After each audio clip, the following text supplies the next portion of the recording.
I have a genuine belief that like every undecided voter is just a Republican voter. I believe that. Like, because if you look at a guy like Donald Trump and you're like, I'm undecided about, I want to go out and vote, but I don't know. Let me hear out this Trump guy. Like, yeah, you're probably a Trump guy.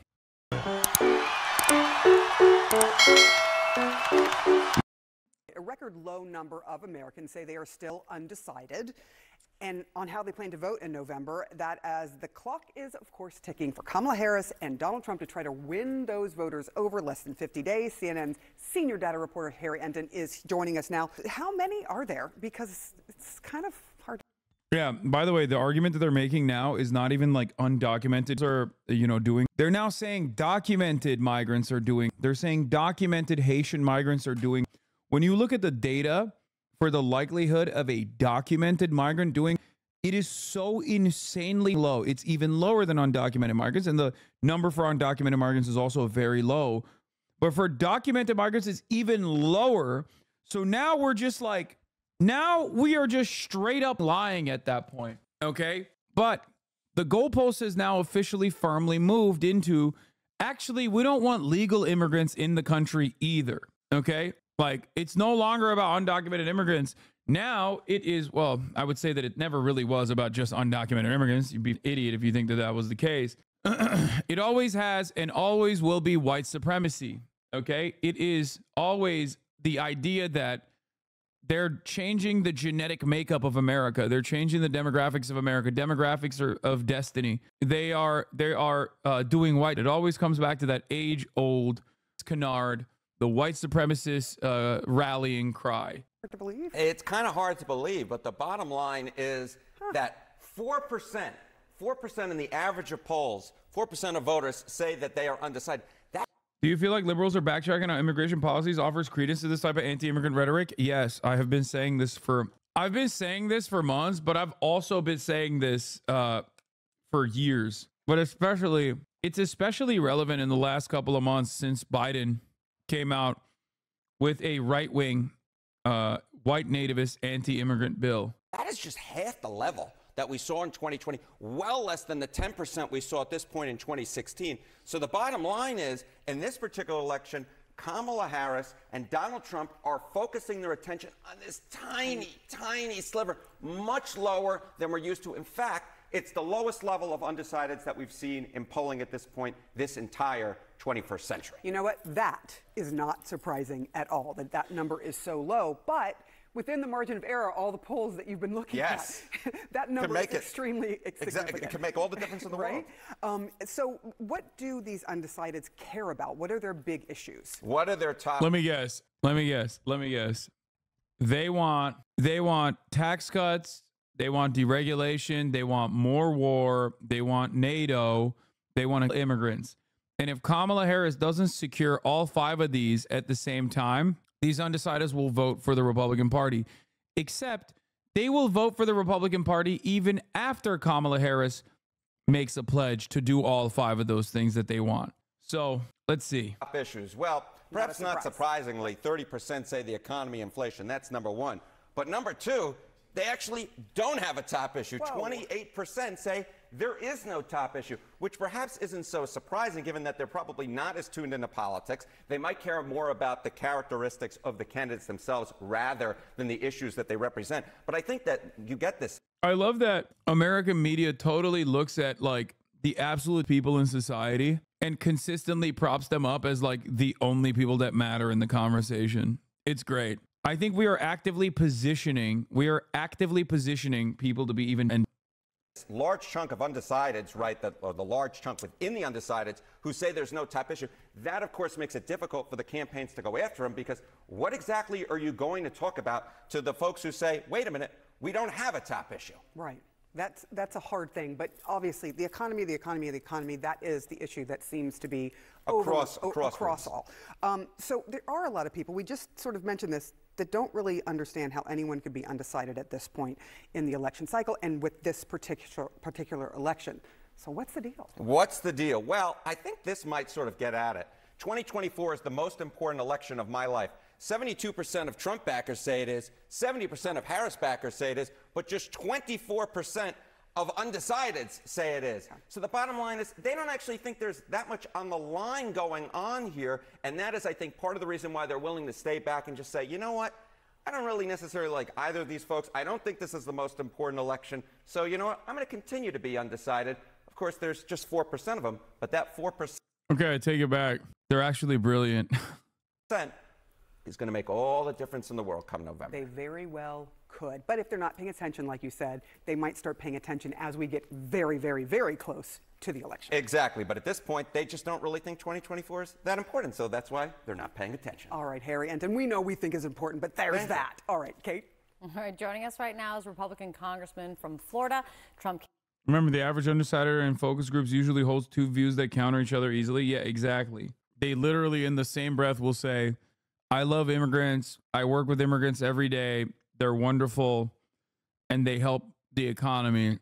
And then they'll be like, we have to deport every single one of them. And not a single one of them will ever turn around and be like, is this inherently contradicting?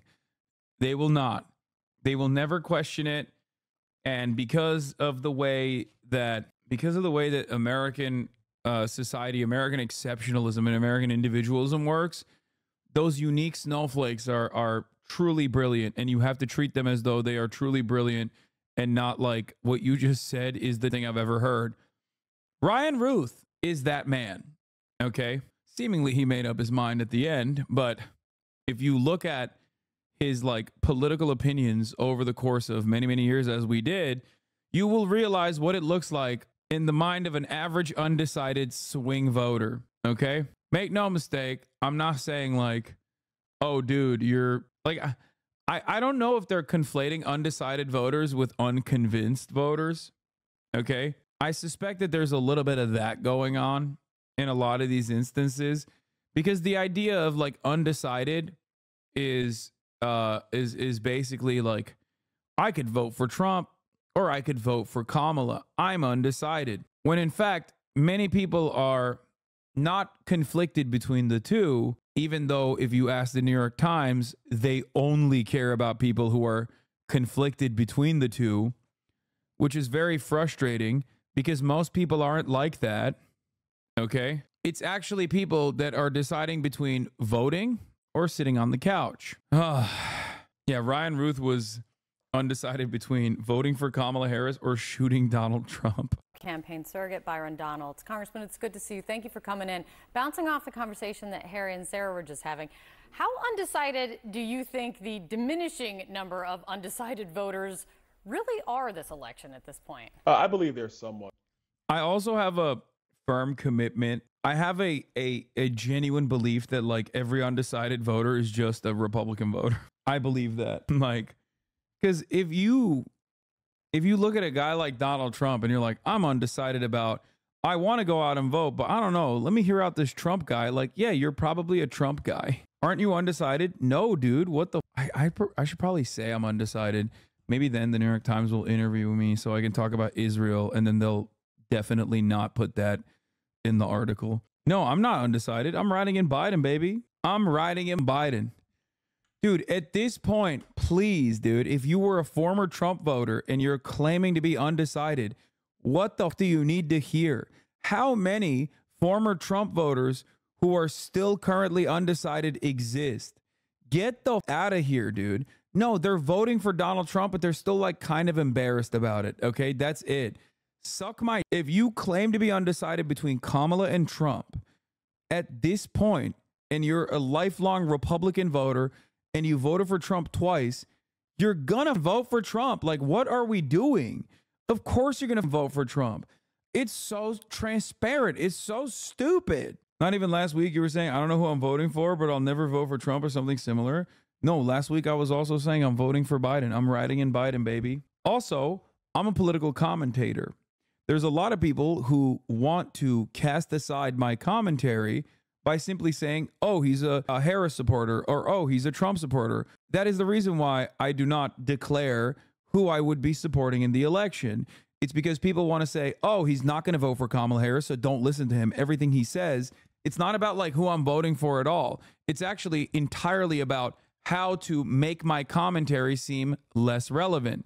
So of course, Make up your own goddamn minds, okay? Trump supporter, nah, people only want to know if you'll vote for Harris or not. Yeah, exactly. And for the record, I'm unconvinced. And not only that, but also, I'm riding in Biden. Step aside, liberals. You will not be able to convince me. What you did to Joseph Robinette Brandon was inexcusable. And I, as an AUKUS voter, me and Ryan Ruth are going to hold hands at the poll, and we're going to go cast a ballot. We're going to write in Biden.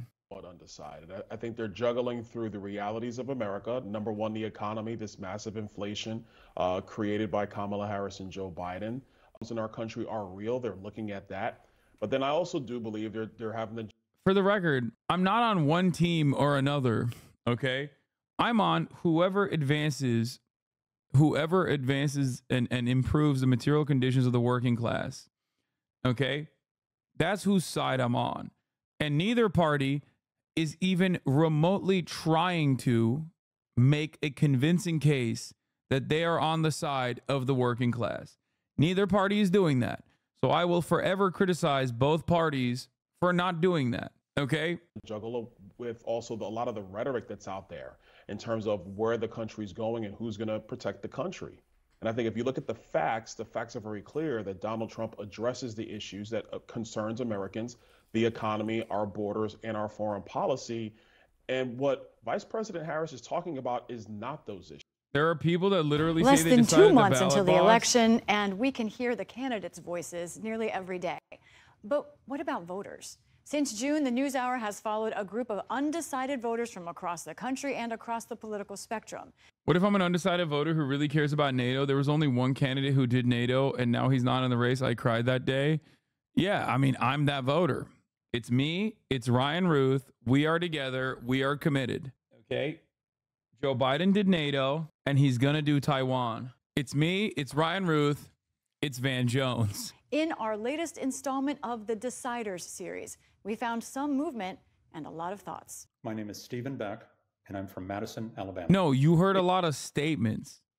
You didn't hear a lot of thoughts. You heard a lot of statements, but not a lot of thoughts. You heard the opposite of thoughts, in my opinion. In past election cycles, I have not been undecided. This would probably be the first time I've been truly undecided, especially this late in the game. Wait. Ask him who he voted for. My name is Jessica Dalton. I'm from Salt Lake City, Utah. Undecided, I think, is too vague of a term. I've always been open to listen to what each candidate has to offer and making my decision based on who the candidate is rather than what the party is offering. I'm Zach Warren, and I'm 35 years old, based in Chambersburg, Pennsylvania. I'm one of those voters that does wait to the last second. I remember even back to like 2008 and 2012 and 16, I always wake up on election day and make that choice because there's a lot of things that can happen between now and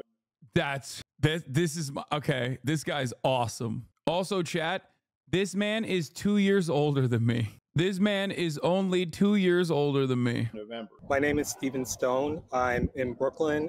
I have to choose between Kamala or just not voting for the president in this election. I'm Robert Lilly. That guy was cool.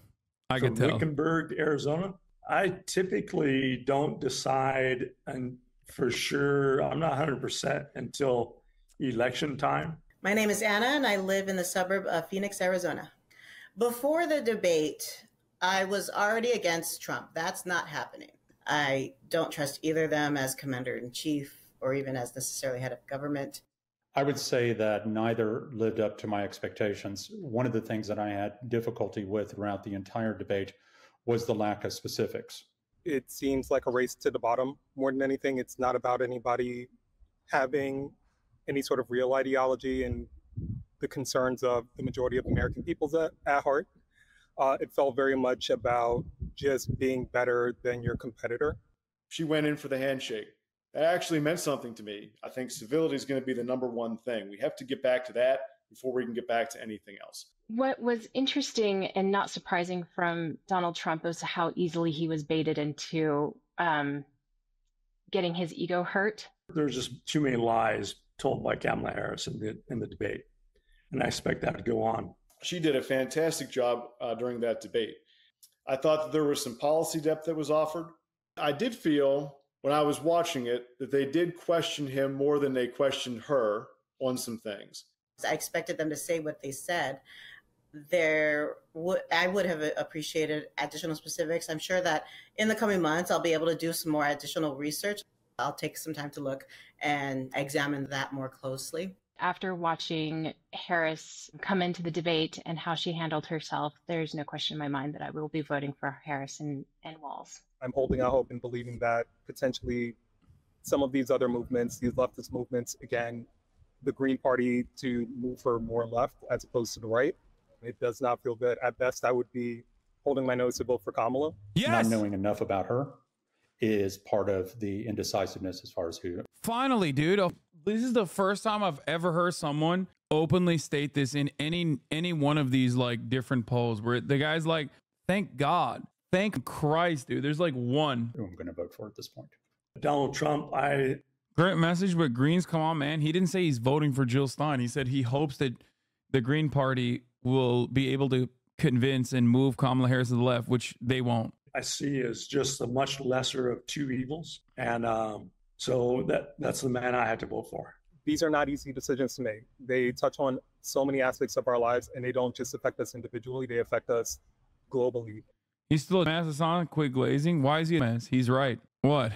Why is he a mess? He's right. He's saying it's ridiculous to demand someone's vote without making any concessions whatsoever. Bro, go back 200 IQ with that Green Party. No, he's silly for thinking that the Democratic Party is going to move to the left, but he just used the Greens as an example. He didn't say he's voting for the Green Party, did he? Did I miss it? No, he just said he hopes that leftist movements or the Green Party will be able to convince and move Kamala Harris to the left. And unless that happens, he's not going to vote. That's a good thing, dude. You should, if you ever get a call like from one of these places, you should say that. You should say that all the time. Leading up to Election Day, I'm looking forward to Vice President Harris and Governor Walz speaking more to their economic policies, specifically their small business initiatives. I think those are very important, as well as childcare. I think those go hand in hand, and their stance on women's health care. I wish I could vote for my values in this election. I'll still be voting because there's a lot of down ballot votes that... Okay, this dude is literally here. Okay, which one of you is this guy? Come on, cop to it. Like, come on. Are important to me, as you know, they should be to everyone. Not voting is never an option. That is my privilege as an American citizen. People have laid down their lives for that, and I will vote in every election that I'm asked to vote in. As divisive as it is, I still think that I still have like this belief that we're going to be okay and that we're going to do the right thing and that things are going to be all right. Oh, could we get a percentage take on Trump/Harris? Who do you think is on top right now? It's Harris. Last guy said civility is his top issue. That's so funny because, like, again, that guy's voting for Trump. You want to know why? Because if he's saying civility is his top issue and he's still undecided at this point, then he's voting for Trump. Because if you don't think Trump is uncivil, an uncivilized monster, okay? Also, I hate that, like, CNN has this clown talking about undecided voters. Like, I don't want to watch the rest of this.